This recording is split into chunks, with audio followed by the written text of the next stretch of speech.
احرام کی پابندیاں مردوں کے لیے کیا نقل کی گئی؟ چنانچہ احرام شروع ہونے کے بعد مردوں کو چند باتوں کا اہتمام کرنا چاہیے۔ نمبر 1، احرام شروع ہوتے ہی خوشبو کو استعمال نہ کرے۔ نمبر 2، سلا ہوا کپڑا بالکل بھی استعمال نہ کرے، جیسے چڈی ہے، بنیان ہے یا ٹوپی وغیرہ، اس کا استعمال نہ کرے۔ نمبر 3، سر اور چہرہ نہ ڈھانکے۔ نمبر 4، بالوں کو نہ کاٹے۔ نمبر 5، بدن سے جوں وغیرہ نہ مارے اور نہ گرائے۔ نمبر 6، ناخون نہ تراشے۔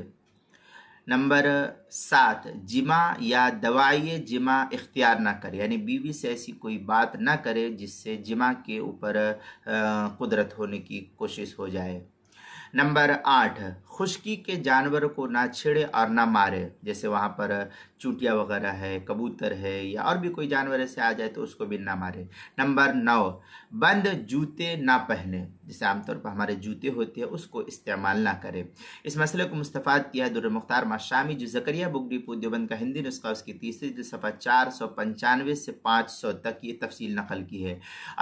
تبیین الحقائق جلد نمبر 2 صفحہ نمبر 259 سے 261 تک، ملتقى الابحر جو جدید چھپا ہوا نسخہ اس کی پہلی جلد صفحہ 397، فتاوی ہندیہ پہلی جلد صفحہ 224، اللباب جلد نمبر 1 صفحہ نمبر 167، غنیۃ الناسک صفحہ 268 پر اس کو نقل کیا ہے۔ کتاب المسائل تیسری جلد صفحہ 137، عنوان ہے احرام کی پابندیاں مردوں کے لیے۔